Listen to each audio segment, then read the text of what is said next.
pudimcast especial de hoje.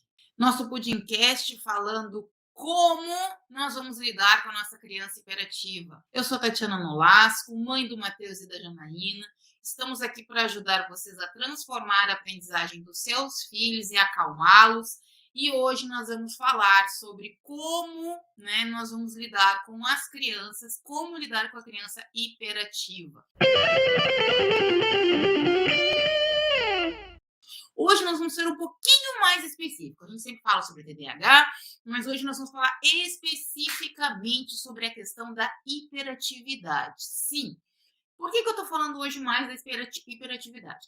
Nós vamos tentar focar um pouquinho em cada área para nós ir tirando um pouquinho das dúvidas específicas. Nós temos crianças que às vezes não têm o déficit de atenção, às vezes não têm a hiperatividade, às vezes não têm a impulsividade, pode somente ter uma das características.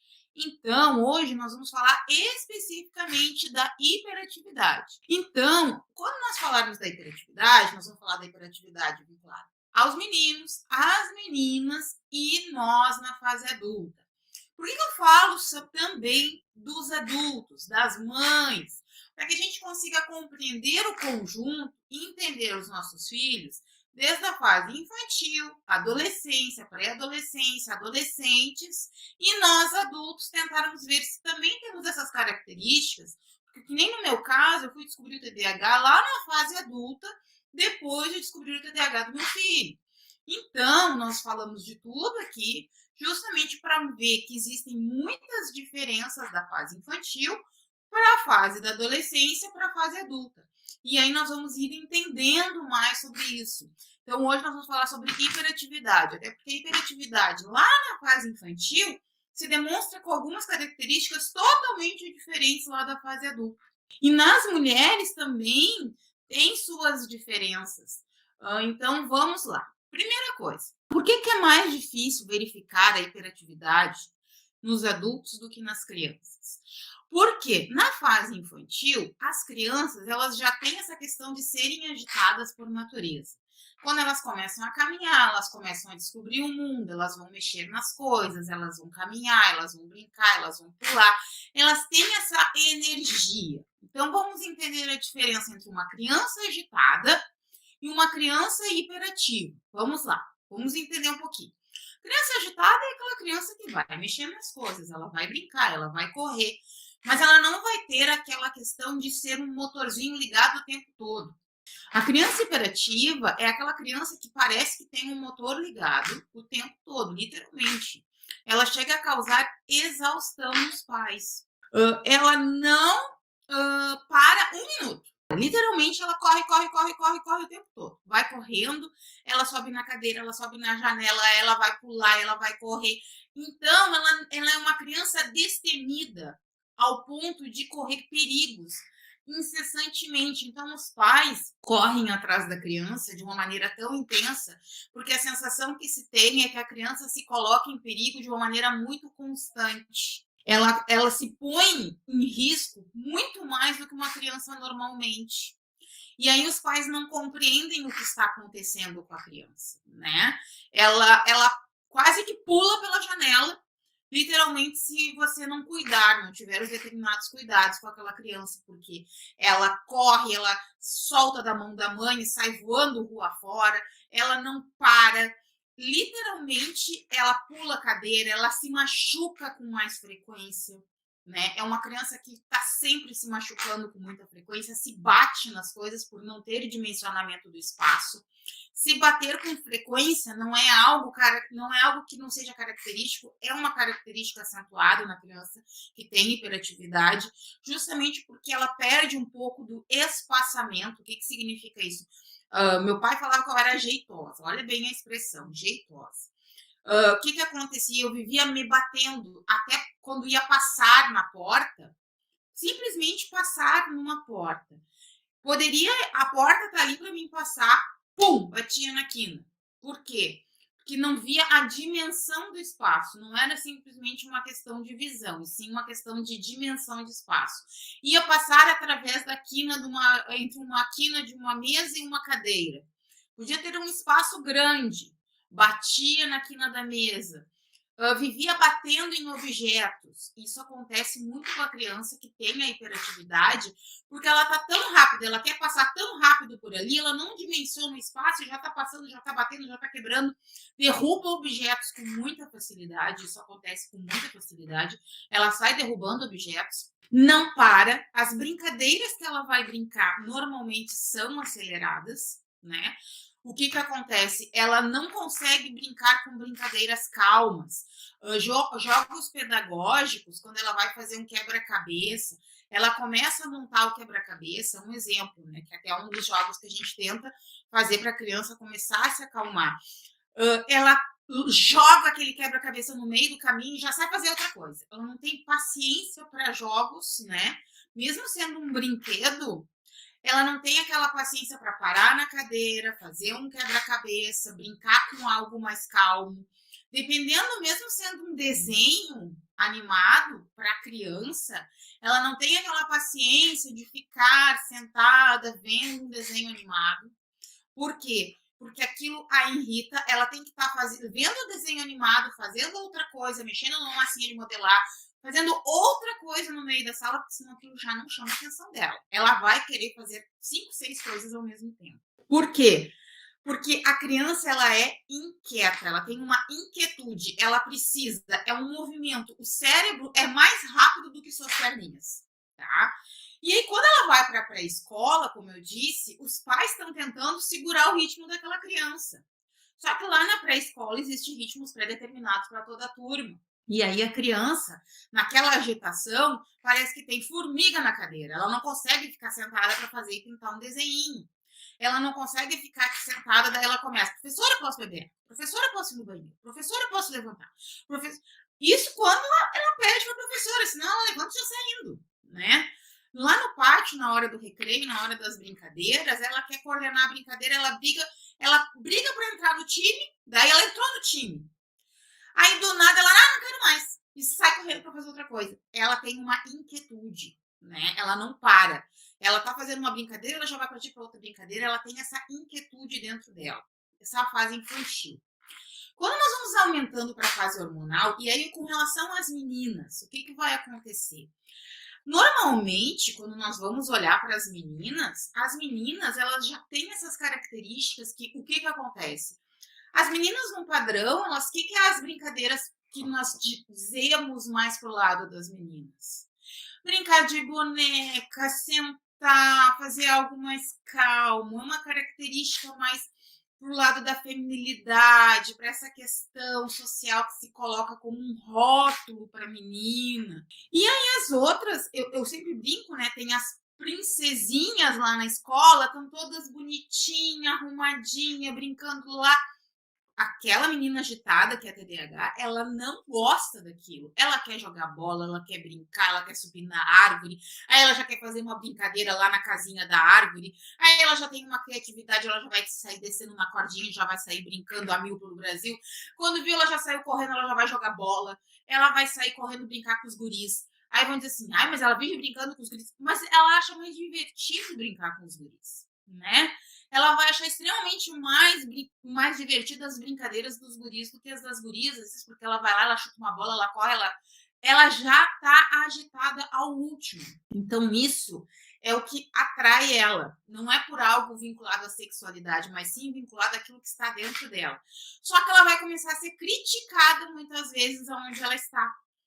E isso vai fazendo, desde a fase da pré-escola, ela ir se fechando. Por quê?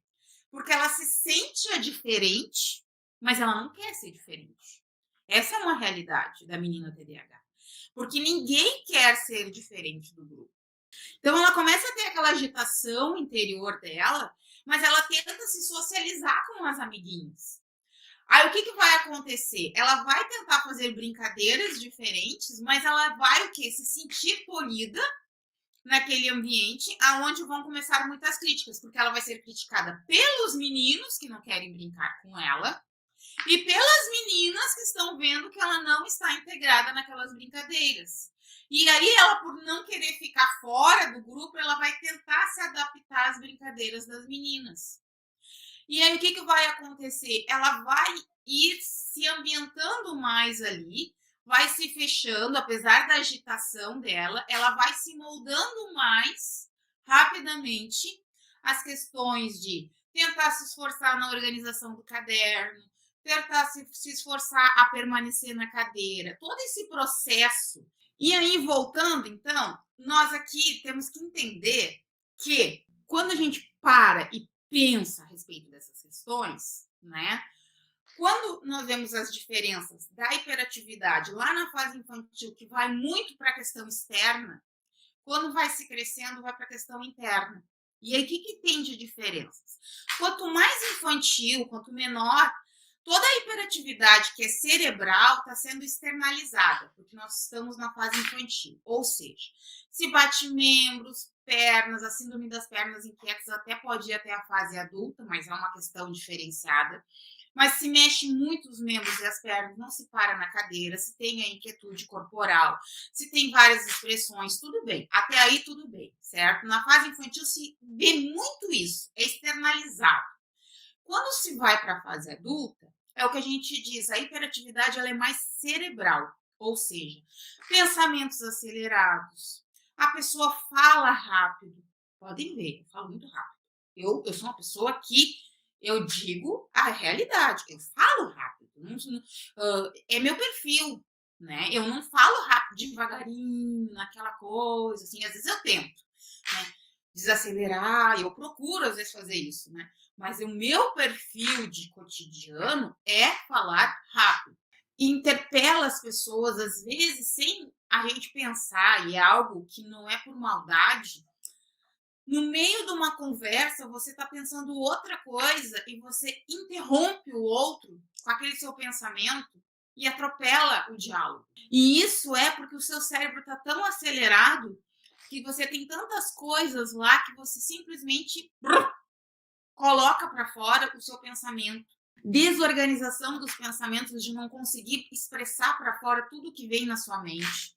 E aí, quando nós falamos da hiperatividade na fase adulta, acontece problemas que quando você não consegue concluir os projetos, é tão agitado ao ponto de, por exemplo, se sentir mal até, né, em tirar férias, não ter prazer no ócio. Eu vou dar um exemplo, tá? Tem pessoas que têm uma hiperatividade tão intensa que trabalha muito, muito, muito, muito e sente uma exaustão gigante. No entanto, quando tem que descansar, após algumas horas ou até mesmo 24 horas de descanso, quando tem que fazer um período prolongado de descanso, férias, vários dias, o que acontece? A pessoa se sente mal por não fazer nada. Ficar no ócio é um processo de aprendizagem para quem tem hiperatividade. Eu vou falar por mim. Eu tive que aprender a viver o ócio e ter prazer no ócio. Às vezes assim, nossa, que horror. É real. Simplesmente quem tem hiperatividade não aprende a descansar. Acredita que ele é produtivo o tempo todo, não consegue entender que o ócio é necessário para o seu organismo. Contemplar, eu digo assim, contemplar o nada. Contemplar, ter prazer em contemplar e ficar parado, descansando, não tendo uma atividade produtiva. E isso incomoda quem tem um processo de hiperatividade, né? Então, realmente, essas questões de quem é hiperativo causa desgaste emocional, físico e mental muito grande. E aí nós falamos das diferenças entre ser eficaz e ser eficiente. A pessoa hiperativa na fase adulta está sempre se sentindo incompetente. Porque produz. Todos dizem que o que ele fez foi ótimo. No entanto, a sensação de quem é hiperativo, que ele é muito perfeccionista naquilo que ele faz, é de que o que ele fez não está bom. Nunca ele acha que está bom a sua produção, o seu trabalho. E aí ele sempre fica com aquela sensação de que está incompleto o que ele fez. Porque o seu cérebro é como se ele não concluísse as tarefas. Ele fica com uma sensação de inconclusão da sua rotina e daquilo que ele fez. E aí ele não consegue ser eficaz, que é o que a gente procura aqui ensinar quem tem hiperatividade e TDAH a ser eficaz, não eficiente. Ou seja, conseguir fazer as suas tarefas e as suas rotinas de uma maneira que não tenha desgaste no processo físico, emocional, de maneira prolongada. Porque ser eficiente significa o quê? Tu fazer bem a tarefa, não importa o tempo, mas tu conseguir concluir a tarefa mesmo que tu sofra desgaste emocional, de tempo.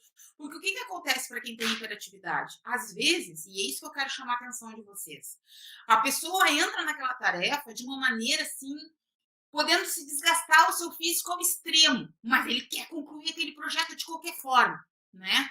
Eu vou fazer isso, não importa o que acontecer comigo. Se eu tiver que virar 3 noites e não dormir, eu vou fazer. O hiperativo, ele é assim, ele é aos extremos, ele tem assim, né? Eu digo que é o 8 ou 80. Ele tá sempre lá em cima. No entanto, o que acontece? Esse desgaste não faz bem para ninguém. E ele não entende que não basta ele ser eficiente e querer fazer o projeto, custe ao que custar. Ele tem que ser eficaz, ele tem que entender que ele não pode fazer mal para si. Ele tem que fazer as coisas no tempo correto, com a organização correta, aonde ele vai ser produtivo sim, vai dar o seu melhor sim, no entanto, com a produtividade dentro de um tempo adequado. E isso nós falamos para os adultos porque se replica às crianças. E quando a criança aprende esse processo lá na infância, lá na base, por isso que nós estamos lidando com pais, para treinar os pais, para passar isso para os filhos, e é isso que é o treinamento de pais, aplicando isso com as crianças vão entender isso na base e vão levar para a vida. E aí eles nunca vão sofrer esses desgastes emocionais. Jamais uma pessoa vai ter saúde ficando com o cérebro que é hiperativo ligado no 220, 3 dias, 4 dias sem dormir, que é o que acontece, porque o cérebro ele é hiperativo, ele fica em atividade 2, 3 dias sem dormir, porque ele acelera ao último, quando entra na fase adulta, não conseguindo dormir, tendo crise de insônia, porque ele entra num estágio de hiperfoco intenso demais e não consegue sair. Por isso que a gente fala no treinamento do hiperfoco. Porque o hiperfoco, ele é maravilhoso, mas ele tem que ser treinado. Porque a pessoa tem que entender como entrar e como sair dele. Ou seja, eu tenho que saber que eu quero entrar agora nele, mas também eu tenho que saber que eu tenho que sair dele. Porque não adianta simplesmente eu entrar no hiperfoco e ficar 3 dias sem dormir. Então, a criança ela tem que saber que ela quer entrar no momento que ela vai iniciar a prova, porque ela tem 2 horas de prova, então ela não pode ficar 1h30 sem entrar no hiperfoco. Ela tem que, quando começar a prova, entrar no hiperfoco, para entregar a prova na hora certa e não entregar a prova em branco. Isso é um exemplo na parte infantil. Porque o que acontece com a criança? Ela perde a noção do tempo, porque ela sabe que ela tem hiperfoco. Ela sabe. A criança, mesmo desde pequena, ela sabe que ela tem hiperfoco. Só que ela fica lá. Aí a professora diz, tá na hora quase de entregar a prova. E aí a criança começa. Prova praticamente em branco, vai. Porque ela esqueceu do tempo e ela começou a fazer na última hora. Aí ela entregou só as 4 primeiras questões e o resto tudo em branco. Por quê? Porque ela entrou no hiperfoco só na fase final da prova. E ela não treinou que ela tinha que, na hora que entregar a prova, iniciar a fazer a prova e se concentrar para fazer a prova. Isso que a gente chama de treinamento do hiperfoco. Que é um treino que tem que ser feito com os pais em casa para a criança conseguir treinar o foco, para ela saber a hora de entrar e a hora de sair. E isso ela vai levar para a vida, porque daí, quando ela for lá para a área profissional, ela não vai entrar nessa fase de procrastinação do trabalho. E isso hoje se fala muito em procrastinação de produtividade, porque muitos de nós adultos não tivemos esse ensinamento lá na base da infância. Não entendemos quando é a hora de entrar na concentração e quando é a hora de sair. E quantos de nós, principalmente os adultos com TDAH, levam o trabalho para casa e o problema de casa para o trabalho? Quando eu estou no trabalho, eu penso no problema que eu tenho em casa. E aí eu fico procrastinando a questão do trabalho. Aí eu chego em casa, eu fico com dor de cabeça porque eu deixei de fazer alguma coisa no trabalho. Aí eu não falo com meu marido, não resolvo meu relacionamento, não resolvo meu problema com meu filho, não resolvo nada das coisas de casa. Resumindo, a vida vira aquele caos. Então, pessoal, o que acontece? Nós temos que entender que a hiperatividade ela é diferente em cada fase da vida. Completamente diferente. E aí é que vem nós entendermos essas diferenças. E aí eu sempre falo dos números. Por que eu falo dos números em todas as lives? Porque nós não podemos nos apegar à ausência do diagnóstico. Se nós estamos enfrentando o problema, mesmo assim, nós podemos já ir resolvendo ele desde agora. De 4 a 5% da população tem TDAH. Menos de 17%, em torno de 17%, tem diagnóstico.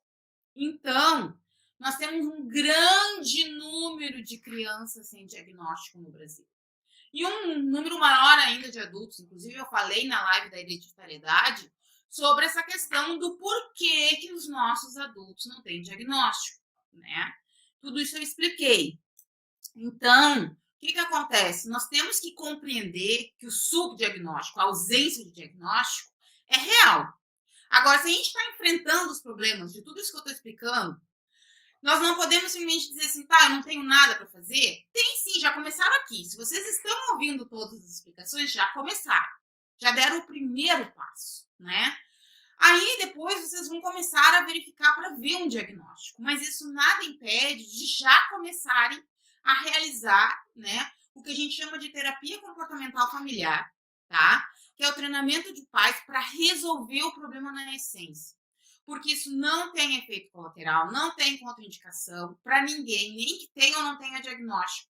Porque é a solução da criança em casa, onde você vai trabalhar com as emoções da criança, com o comportamental da criança, cuidar da criança, se ela está sofrendo esses problemas, se ela está vivenciando esses problemas. Mesmo que ela não tenha o diagnóstico, se ela está vivendo os problemas, seja por uma questão de traumas, seja por alguma questão dentro da escola, seja por aquilo que for, ela está com esses mesmos problemas, isso vai resolver a questão dela.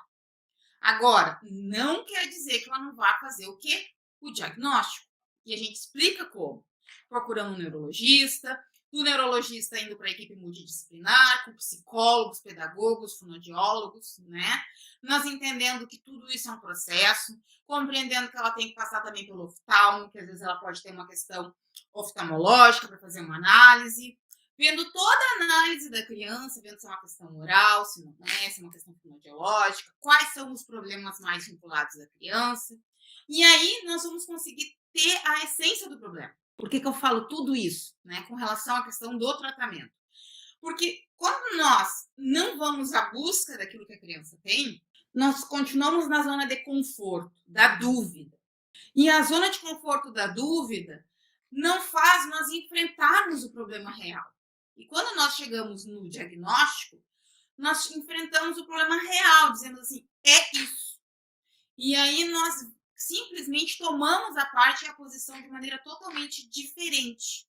E falo mais, a hiperatividade e essas questões comportamentais da criança não é culpa dos pais. Isso é uma coisa que fica arraigada por preconceito dos familiares, da escola, professores, amigos, pais de colegas, como se fosse uma falta de educação da família, uma questão que a família fez algo errado com a criança. Não, os pais não têm culpa do comportamento hiperativo da criança. É uma questão que a gente fala, são neurotransmissores que existem aqui, diferenciados no sistema frontal límbico, onde a gente tem toda essa questão do lobo frontal, onde ele é diferenciado na criança com TDAH, é comprovado pelas pesquisas. Então, isso altera a questão comportamental da criança. Então, não existe uma culpa, não é porque o pai foi mais brando ou mais rígido, não é porque simplesmente a educação da família não foi boa, não é isso. Isso é um preconceito existido, onde a criança vai gerando uma situação de autoculpa, onde a criança vai gerando aquela sensação assim, tudo que eu faço é errado. Vivem me criticando, eu sou a ovelha negra da família. Tudo que eu faço está errado. E aí a baixa estima da criança vai ficando simplesmente causando depressão, ansiedade, problemas de comorbidades como bipolaridade e outras tantas. Então, nós temos que entender tudo isso para evitar esse processo que pode causar danos maiores para a criança. E não fazer o processo de culpa dos pais. Mas, para isso, nós temos que dizer, bom, não fiquei na inércia, descobri o que meu filho tem. Sair do processo da inércia é o primeiro passo mais importante, porque muitas vezes é mais fácil ficar na inércia e dizer assim: ah, não quero saber mesmo. Não é isso. Nós vamos descobrir o que os nossos filhos têm. Para isso, a gente está aqui explicando o que é hiperatividade, falando para vocês em todas as fases, a fase da menina, a fase do menino, né? Falando sobre a frequência. E eu tenho falado muito para você sobre essas questões, né? Eu falo muito para você sobre tudo isso, né? Então, frequentemente remexendo mãos, frequentemente abandonando a cadeira, a sala de aula, situações nas quais espera permanecer-se sentado, ambientes que a gente considera que a criança teria que ficar sentada, a criança não consegue permanecer sentada. Até mesmo adultos ficam agitando, às vezes, a cadeira. Eu ainda brinco, até perdi aqui minha caneta, né? Tem gente que fica incomodado na sala de aula, até mesmo de universidade, quando fica o colega assim, ó. Sabe aquele aluno que fica cutucando o coleguinha lá na frente também? Questões assim que trazem incômodo, né? Frequentemente corre, escala em demasia, situações das quais é inadequado, né? Pode estar limitado a situações de inquietação, uma inquietação interior. Às vezes, a criança chega para você e diz assim: eu não sei o que eu tenho, mas tem uma coisa aqui que eu não sei o que está acontecendo comigo, mas não estou me sentindo bem. Está tão agitado, tão acelerado, que às vezes o coraçãozinho toca o coraçãozinho, né? Porque ele tem aquela agitação tão intensa, que quando ele para no teu colo, tu vai tocar assim no coraçãozinho, quando ele é pequenininho, faz tipo... Então, assim, a criança é agitada ao último. Muitas vezes ela tá a 1000 por hora. Simplesmente como se estivesse, como eu digo, né? A todo vapor. E fala muito. A criança hiperativa fala em demasia, como eu falei para vocês. Interrompe os coleguinhas. Ela fala muito. Como a gente diz, é o tagarela, né? Então, gente, todas essas características chamam a atenção. E é uma coisa que nós temos que entender que é com frequência. Com frequência.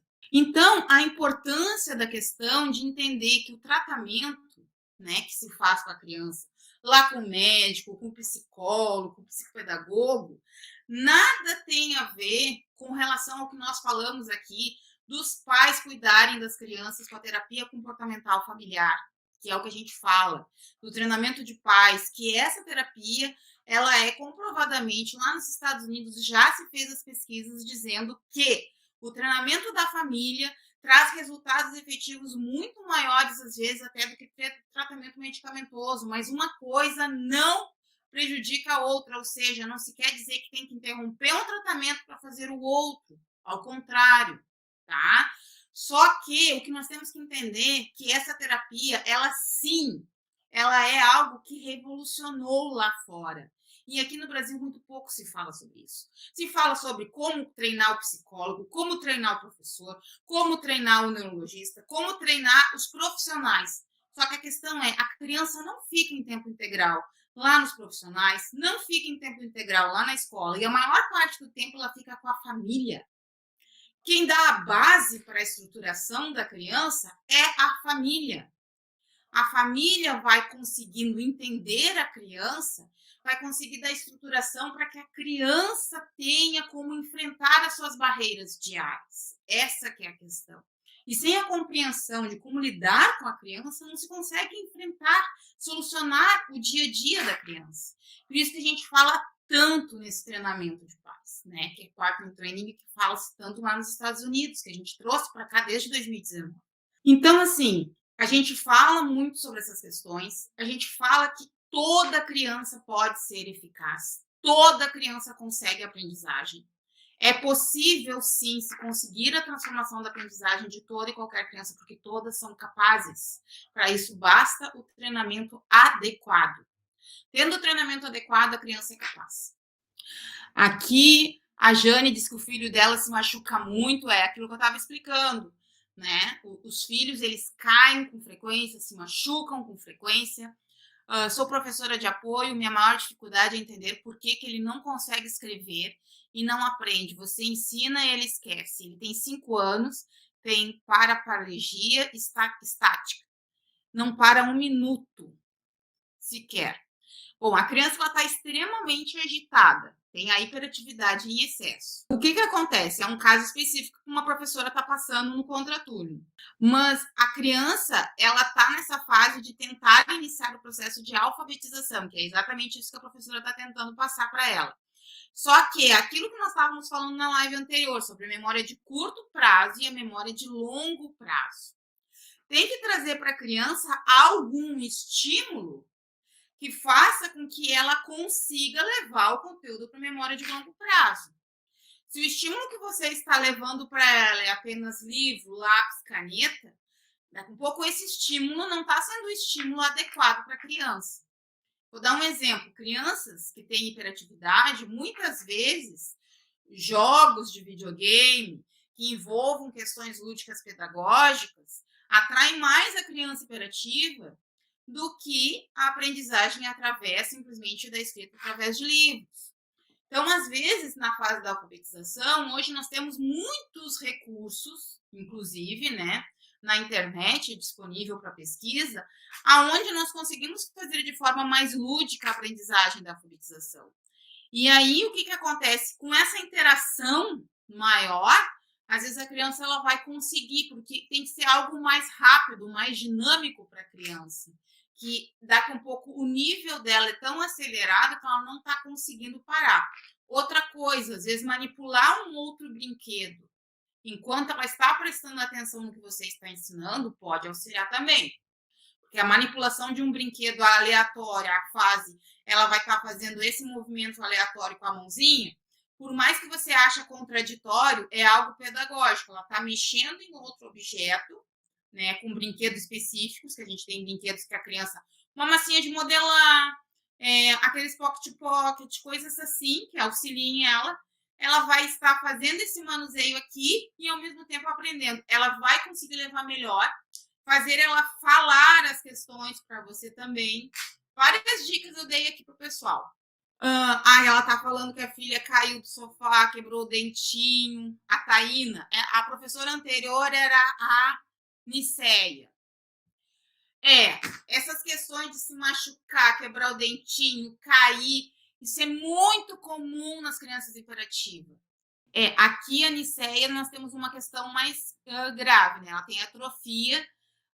Então, além do TDAH, nós temos uma questão motora. Então, ela tem que trabalhar com fisioterapias, toda essa questão motora, né? Além da questão da dificuldade do TDAH. A minha não mudou o jeito dela para se encaixar em grupinhos. Ela prefere ficar sozinha. Aí é mais grave ainda. Porque se ela se isolou, ela está com um processo mais grave, porque ela está entrando num processo de isolamento. E isso vai fazer com que ela vá entrando num processo de déficit de atenção. Aí ela começa a ficar naquele processo de isolamento. Isso vai causando um dano emocional maior ainda do que ela tentar entrar nos outros grupos. E isso vai causando um dano emocional grave, viu, Graciele? Graciele. Como fazemos essa concentração com os pequenininhos? Como eu falei, nós temos um processo com uma metodologia com relação ao foco e ao hiperfoco, aonde a gente faz um treinamento, aonde, como eu falo, não é uma questão de ser fácil, mas é simples. São poucos minutos diários que nós trabalhamos com as crianças, aonde a criança ela treina a concentração do foco, e essa metodologia faz com que a criança aprenda a se concentrar e a gerar foco nas tarefas da escola diária, tanto nas tarefas cotidianas, né, por metodologia de incentivo, e metodologia didática de aprendizagem escolar, fazendo a concentração do foco e do hiperfoco, aprendendo a entrar no hiperfoco e sair do hiperfoco. Isso é uma metodologia que nós ensinamos. É uma metodologia simples e que não ocupa muito tempo diário na família. Meu filho estuda em período integral na escola. Será que faz mal para ele que tem TDAH? Depende o que no contraturno está sendo passado para a criança. Se no contraturno tem uma metodologia pedagógica, onde ele consegue fazer reforço da matéria com um professor ao qual está trabalhando com ele as atividades, e esse professor, por exemplo, pega e faz o reforço escolar com ele, sabe o problema que ele possui, e ele está tendo uma aprendizagem de reforço escolar no contraturno, está tudo ótimo. E o ideal é que ele consiga fazer as psicoterapias, no caso, né? Pelo menos ir no psicólogo, no fonoaudiólogo, depende do que ele precisa. E aí, quando ele chega em casa, você faz só esses minutos da metodologia que a gente diz da questão do foco e do hiperfoco, revisando apenas o que ele fez no contraturno. Mas a questão toda é, no contraturno, ele está fazendo reforço, né? Por isso que a gente fala dos reforços das crianças no contraturno, que é um direito das crianças com TDAH. A criança hiperativa são agressivas? A agressividade é mais vinculada à impulsividade. E sim, é muito comum a agressividade das crianças. Só que eu quero dizer que a hiperatividade e a impulsividade, elas andam sempre juntinhas. Mas hoje a gente falou de hiperatividade, nós já falamos sobre impulsividade, mas vamos voltar a falar sobre isso. E sim, a agressividade é muito comum e vinculada aos problemas das crianças, mas é algo vinculado à impulsividade. Meu filho tem TDAH, ele é violento e muito desobediente, sendo converso com ele, mas ele não me escuta. Bom, essas questões da violência, da agressividade, focado na impulsividade, com relação à questão da desobediência, do não, é muito focado nisso mesmo. A impulsividade gera esse processo.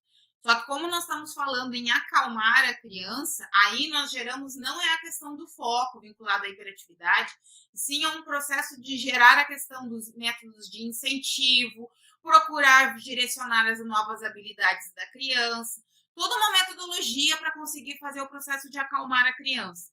Aí nós vamos fazer vários trabalhos com a questão de esportes, terapias de relaxamento, várias coisas que a família vai entender como trabalhar com a criança. Quais atividades para ajudar eles? Ou esportes? Tem vários esportes que ajudam.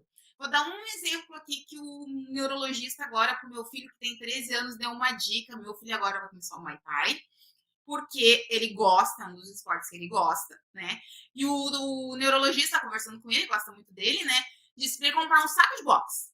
E aí você vai dizer assim, é contra-intuitivo, porque gera violência. Não, não é isso. É para que ele, a agressividade dele, aquilo que ele tem de impulsividade, ele coloque ali, né? E não expresse fora dali. Né? Então é algo que foi colocado para ele. Então, estou encomendando na internet para ele que ele quer colocar no quarto dele. Então é algo que depende muito. Às vezes e outra, tem que ver o que a criança gosta. O desejo da criança em primeiro lugar. Sempre eu digo isso. O que seu filho gosta de fazer? A pergunta não é para mim, é para o seu filho. O que ele gosta? Tá, Tayana? Como trabalhar a questão do superfoco? É o hiperfoco que a gente fala. Essa questão ela é trabalhada com uma metodologia aonde a criança faz atividades, né, diárias, aonde ela vai aprender a entrar e sair do hiperfoco. Ou seja, a gente tem tarefas que se passam para a criança e ela vai, essas tarefas da metodologia, ela vai aplicar e com isso ela vai simplesmente treinar o hiperfoco. Só que não é o treinar do hiperfoco funciona da seguinte forma: ela vai aprender como entrar e como sair. E isso é feito através das próprias questões da escola. Teve AVC quando nasceu. Essa questão tem que ver as questões neurológicas, como é que ele está na questão do desenvolvimento neurológico. E sim, ele é colaborativo, né? Como eu já expliquei na live passada, tem questões hereditárias e tem crianças que, por essas questões, também podem ter TDAH. Tem que ver os reflexos neurológicos na questão motora, na questão de fala, na questão. Várias questões, né? E o TDAH pode sim ter sido originário por essa questão do AVC, tá, Nilceia? Estou exausta pelo meu filho de 4 anos não parar. Se machuca com frequência, sinto culpa e supervigilância. Não se sinta culpada, tá? Primeiro ponto, não se sinta culpada. A culpa não é sua pela criança ter o TDAH, certo? Sim, existe a necessidade de vigilância maior da criança, como eu acabei de explicar, porque elas vivem querendo se pôr em perigo, certo? No entanto, você não é uma mulher maravilha. Você é uma mulher de carne e osso, mãe como qualquer outra. Vai ter momentos de descuido. Infelizmente, nós não conseguimos andar com um colchão ao redor dos nossos filhos por 24 horas. Prestem atenção, nós somos humanas. Então, essa supervigilância, ela é exaustiva. E o seu filho vai ter que aprender, com o passar do tempo, a como respeitar, né, o espaço ao qual ele anda, ao qual ele convive. E até o fato dele se machucar vai fazendo ele perceber que ele não pode fazer determinadas coisas. Quando ele se machuca, ele vê, ó, ali eu não posso ir, né? De certa forma, o cérebro dele não está, pelo TDAH, identificando isso. O TDAH faz ele não identificar esse comando. Eu me machuco, eu não posso ir. Mas aos poucos vai se conseguir ir fazendo isso introjetar na mente da criança. Não é fácil o processo, porque a criança com TDAH tem essa dificuldade. Se é uma criança sem TDAH, tocou o dedinho na tomada, não vai tocar de novo. Por quê? Porque tomou choque. Aquele pequeno choquezinho já resolveu. Já a criança com TDAH tomou um pequeno choquezinho, mas vai botar o dedo de novo para tomar um choque maior e aí se machucar. Esse é o problema da criança com TDAH. Que a gente tem que ter uma vigilância redobrada, porque ele não vai ter medo. E essa ausência de medo é porque não tem essa conexão do se machucar. Mas a gente tem que saber que nós não podemos ficar com esse colchão 24 horas. A gente vai ter que ir educando a nossa criança para ela ir se adaptando ao mundo. Ele vai ir para a escola, ele vai estar em ambientes diferentes. Agora ele está com 4 anos, ele vai começar a conviver com o mundo. Ele tem fisioterapeuta porque possui atrofia do lado direito da mão, não realiza nenhum movimento para levantar a mão e não sai nenhuma letra. Se é uma questão que ele está com um problema motor, né, da mão, a terapia é que vai fazer ele questão de mão movimentar. Como ele está com a questão da mão direita, vamos tentar fazer ele conseguir começar a escrever com a esquerda, quem sabe. Vamos tentar fazer alguns movimentos com a mão esquerda. Quem sabe nós fazemos essa tentativa. E segundo passo, a questão oral. Ele pode gerar aprendizagem mesmo sem escrever. Aprender não significa somente escrever, tá, Neuceia? E ele está no processo de aprendizagem igual. Mantenha-se firme, não desista. A questão da memória curta, ele não consegue memorizar os números. Qual será o recurso adequado? Já uso jogos, mas ele sabe mostrar com os números, mas na hora da escrita não sabe escrever. Exatamente, ele está no processo de aprendizagem, ele aprendeu, mas quando ele vai passar para o papel, ele está com dificuldade de desenhar o número. É um processo ao qual ele precisa ainda desenvolver a fase da escrita, do desenho, né? Então, às vezes, quando vê ele fazendo pinturas, ele pintando os números, pintar várias vezes os números vai auxiliar ele a decorar como fazer a escrita do número. Ele tem que desenvolver de uma forma que ele consiga colocar que aquela forma de desenhar o número lá na memória longa é a forma certa do 5, é a forma certa do 6. Vamos voltar para a fase da pintura do número. Quem sabe, voltando um pouquinho para trás, ele consegue evoluir para frente. Meu filho quer ter amizades com os colegas, mas ele próprio se afastam dele. Falam que no recreio ninguém quer ficar com ele. Me fala que sim, se sente sozinho na escola e não é fácil para nós pais. Realmente, esse processo de integração dos colegas, quando acontece esse primeiro afastamento, é algo complexo. Nós temos que ir orientando. É um processo de muita orientação.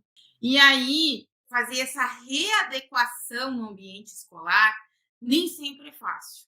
Dependendo das circunstâncias, se ele está há muito tempo na mesma escola, e se o problema ficar grave demais, cada caso é um caso, e aí é uma questão de atendimento individual, que eu não posso responder aqui, teria que ver se é o caso de troca ou não de escola, tá? Que às vezes ajuda. Mas isso só num atendimento individual, eu não posso responder aqui. Tá bom, Leite? Gosta muito de brincadeiras pesadas que machucam. Por quê? Às vezes é a questão da agressividade vinculada à impulsividade, viu, Marilene? Tá? Pode ser essas questões da impulsividade, Marilene, que faz com que ele seja mais agressivo. Já tentei, mas ele não consegue. Estou trabalhando a questão oral dos jogos. Tá certo? Isso aí vai fazendo com que ele vá fazendo a questão dos jogos e ele vá indo para a parte da escrita. Temos que ir buscando. Espero que vocês tenham gostado. Um grande beijo, pessoal!